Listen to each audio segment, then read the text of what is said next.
खत्म हुई कैसे देखते हैं? अच्छा, मुझको एक बात बताइए। मैं बार बार कल भी कहा हूँ, सो कौन सा हमला चीन और पाकिस्तान का हो रहा था? ये जब आप इसको ऐसे सोचिए, जब इनके मंत्रिमंडल में बाबू वरी राय जी थे, नरेंद्र मोदी के मंत्रिमंडल में, जब उनको सजा 3 साल की हो गई, तब वो मंत्री भी रहे, जेल भी नहीं गए और 2014 में बरी भी हो गए। राहुल गांधी जी से इतना डर क्यों? डर किस बात? जब आप कंप्लीट रूप से करप्शन से दूर हैं, तो जेपीसी का डिमांड आप मांग क्यों नहीं लेते हैं? आप जब 56 इंच के सीना आपको है, मैं भी मान लिया आपको है, तो आप जेपीसी मान लीजिए, 56 इंच का सीना स्वीकार हो जाएगा। आप बदले की भावना से जो बात हम बोल रहे हैं देश दुनिया में कि ये डेमोक्रेसी खतरे में है, संविधान से ऊपर बात हो रही है, सारी व्यवस्थाएं समाप्त हो रही है, तो वो आप देख लीजिए। आप कहाँ क्या बात? आप नीरव मोदी या ललित मोदी भ्रष्टाचार के खिलाफ बोलने पर इतना बड़ा गुनाह कौन सा था? यह मानहानि बीजेपी के एमएलए ने किया और केस हुआ सूरत में, गुजरात में हुआ, 4 जज बदले गए। आप इसको देखिएगा ना।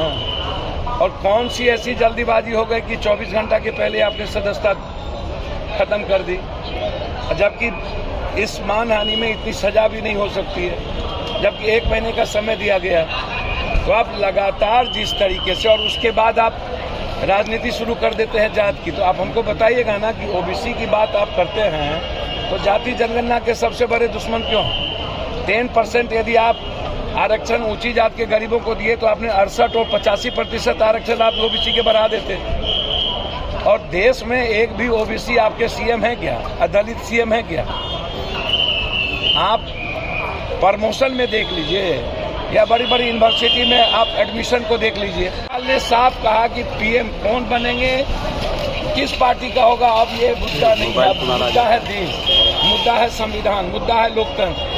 ममता जी भी ने यही कही, अखिलेश जी ने भी यही कहा। अब तो नीतीश जी को क्या बोलते हैं, तो भैया अब ईवीएम को लेकर के 14 पार्टी गए हुए हैं। नीतीश कुमार जी दस्तखत नहीं किए, इनकी पार्टी ने दस्तखत नहीं किया। यहाँ जब सब कंसोल होकर के एक साथ इस डेमोक्रेसी सेव करने के लिए निकले, तो जदयू नहीं निकल पाई। तो नीतीश कुमार जी से और तेजस्वी जी से आग्रह करेंगे हम, अहंकार को हटाइए, खत्म करने की जरूरत है। अहंकार से अब ये देश नहीं बचेगा। वो बोलते हैं कि ड्राइविंग सीट पर जो जहां क्षेत्रीय पार्टी है उसको दीजिए। तेजस्वी जी 2024 में मोदी जी आ गए न, तो ड्राइविंग सीट तो छोड़िए, खलासी के सीट पर भी बैठने के लायक नहीं रहने देगा। पहले ये सोचिए, ये जो ड्राइविंग सीट कर रहे हैं ना, इस गलतफहमी में मत रहिए। पहले एक होइए और बचाइए इस डेमोक्रेसी को, दलितों को, कमजोर तबके के लोगों को आप बचाइए, महंगाई पर बचाइए, आप फार्मर्स को। बात यहाँ करिए, बात करिए कि क्या एजुकेशन सिस्टम बचेगा कि नहीं, क्या ओबीसी एजुकेशन में जा पाएंगे कि नहीं, नौकरी मिलेगा कि नहीं, बात आप यहाँ करिए।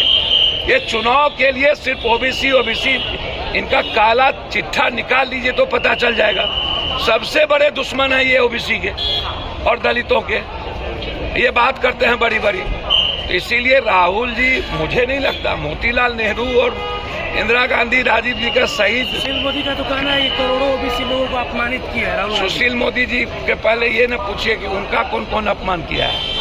आप इनको पूछिए, यहाँ जो मंत्री थे पटना साहब का क्या नाम, रविशंकर, उनको क्यों मंत्रिमंडल से हटाया? और सुशील मोदी को बीजेपी तवज्जो क्यों नहीं देती है? इनको ये पूछिए, नीरव मोदी और ललित मोदी कौन जात है जहाँ पर वो हैं?